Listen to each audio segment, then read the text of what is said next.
ekitiibwa ky'omusumba Ssematimba kigenze. Omuwala yavuddeyo n'ayogera ebigambo, yatugambye mbu yazaala mu musumba Petero. Kati omwana awezezza myaka 10 muwala. Ekituufu Ssematimba leka kudda mu ntalo, tula wansi n'omuwala mutereze ebizibu. Omuwala atandise okwogera bingi nnyo, anateera kutugamba bwe wakula mu mpale. Ssematimba vayo mangu oyogere kiriwo, tosirika tukulinze ffe tulinze yanguwa. Tubaniriza mu kitambiro kya bizonto ekya Ssematimba, nateerayo ffe bizonto byammwe nga bulijjo ebitalina buzibu bwonna, ffe tukuwa kigenda mu maaso. Ekyo twakyeyama ate nammwe abatugoberera ku YouTube channel yaffe eyitibwa Bizonto Comedy, mwebale kukimanyanga bulijjo nti mu situation ng'eno kaninde etteeka ya bizonto neno yino tugireese. Ogenda kugiwulira tuwagira Executive Funeral Services abawerekera omuntu wo ng'akuvudde ku maaso, bajja kuba nga bakuteerawo empeereza ennungi, services zaabwe ennungi. Basangibwa Lungujja wali ku Mbubi Road, yitayokko n'ennamba yaabwe yeeyaawo gy'olabirika Executive Funeral Services.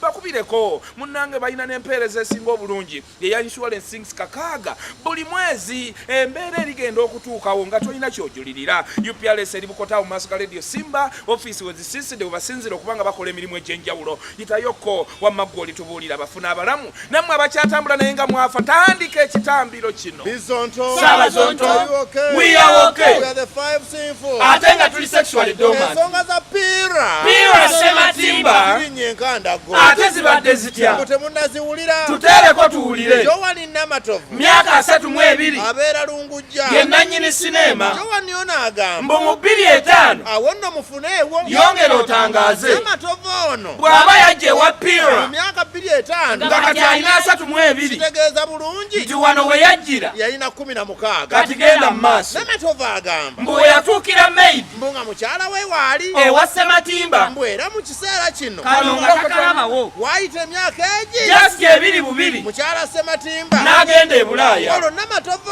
ono awezezza 18. ebbeere liri liringa mutima gwa nkoko, munnange nga bw'omanyi ekibadde ky'abaami kino ekitukwata naddala ku makya ennyo. awo ng'obudde bukyawo Oba kiba kiki naye oba weebasse bulungi okuva eri yonna naye ku 11 w'ofuukira ekitalo n'olyoka weekyusa n'ova eno n'odda eri. nga wenna oli oti Essaawa eyo mbi mbu yatandika mpola ng'akakuba eriiso siri eririko wanja kannyabo kakigwako, muyemboolanga ati n'abanga omusota kye yasooka okukola mbu yayita Namatovu ng'eddoboozi alisaze ng'ali mu ttawula ati n'amuyita bujjoowa kojoowa nti wangi jangu ankuuteko mu mugongo. olwo ani ayita? Pira ayita Jowani Ono maidi wa waka oyo Jowani Namatovu genda mu maaso ng'ono ne yeebuuza nti ono aŋŋamba okumukuuta, bulijjo nze mukuuta ng'olwo ye tayagala nkugambe ki munnange just kweyisaako. nange bwe ntyo bwe ndaba olwo byaggwa bitya? nga Namatovu ayingidde yeesoze ekiyigo ng'akuuta pasita ng'omugongo gutukula, Namatovu agamba mbu bukyanga abaabo alabanga ku ssanyu nga le yafuna ku olwo, ng'akuuse mu mugongo gwa mbu pasita baaba yanyumirwa mbu Ssematimba yamuwa essanyu liri eryalagirwa, omanyi mbu yali amumanyi ng'awulira ku leediyo, mbu ng'abeera ku Capital FM mbu ng'asomesa laavu ng'aseerera bw'ati n'eddoboozi lirebera mbu nga maidi ono mukyala Namatovu mbu ng'anyumirwa sho eya Capital Doctor mbu yasaba Katonda nga bwe yeebaza buli lunaku olw'okufuna omwami Pira Ssematimba bulumu baali mu buliri nga bagenda kukola ki? awo nange simanyi ye baali basulawa mu buliri mwennyini obwa Ssematimba. mwennyini mu mazongoto olwo omukyala bw'akomerawo awo kasa teyakomawo nga tawuliramu nsonyi, temumunyumiza bikadde abasajja bannange baateesa bulungi nga bali awo mu buliri, Pera ye yasooka n'agamba Jowani nti bebi olaba otya tetuzaalayo bebi, gwayita bebi omumanyi yabadde maidi ne maidi teyali mubi ng'agamba ate kiki, ekizaala nkirina lwaki sizaalayo? tuli mu mwaka ki tuli mu 2007 ono omuwala muto myaka 18 wabula amaliridde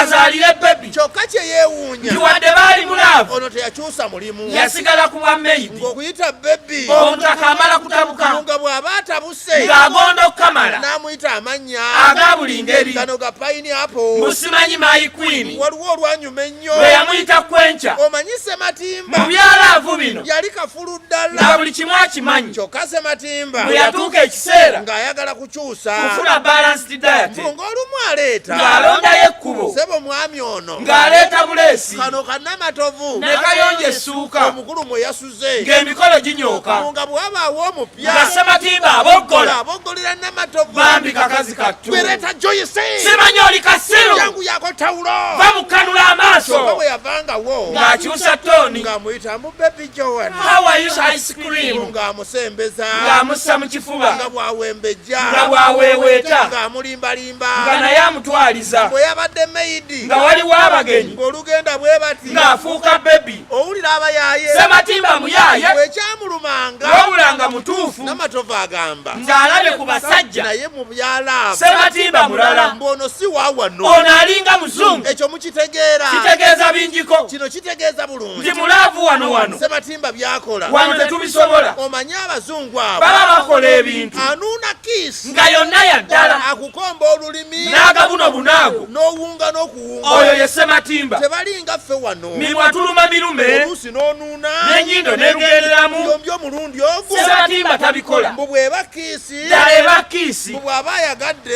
okukomba ennyindo agikwatako lwayo tagigatta na mumwa n'ayisaamu olulimi yonna n'etukula eti mbu amatu ago g'olaba Sematimba bw'agakwatako bw'agayisaamu olulimi n'anuuna okutu ng'alinga akumeketa omusajja yakuguka namatovu agamba muno Sematimba asobola okumeketa obugere bwonna obwo ng'abuva kumukumu paka bwonna bwe buggwawo ng'alinga ameketa kyokka nga tameketa mbu bw'ava ku bugere n'alumba enkwawa bweyo agikola ati awanika omukono gwo n'ayisaamu obugalo bw'ati mpola mpola alaba obinyumiddwa n'aleeta olulimi mbu n'agomba enkwawa Sematimba wa ddala kyokka mbu bwe yafuna olubuto mbu yamuggyawo waka n'amutwala mu kazigo munda eyo munnamasuba ate n'amugja eyo paka mulungujja bweyo nno bwe yavaayo n'atambula mpola paka erubaga eno ewa Sematimba n'akola obwa meidi Sematimba ajooga nga sente z'amuwa za meidi zokka bugayi yakyuka laavu neggweerawo ddala era mbulumu era kiri ekyaffe tugamba ekyabasajja ekitera okutulinnya kyaddamu ne kirinnya n'amugamba Jowani jangu ankuuteeka muga era Jowani n'ajja wano namatovu yalaba biwanvuye ng'omusajja tasalawo kwe kumubuuzaako sebo Sematimba ddala ndi ki wano lwaki tosalawo n'oŋŋamba amazima wano ndi meidi oba ndi mukazi wo ompisanga meidi tompa yadde ez'envi omusaala bwe gujja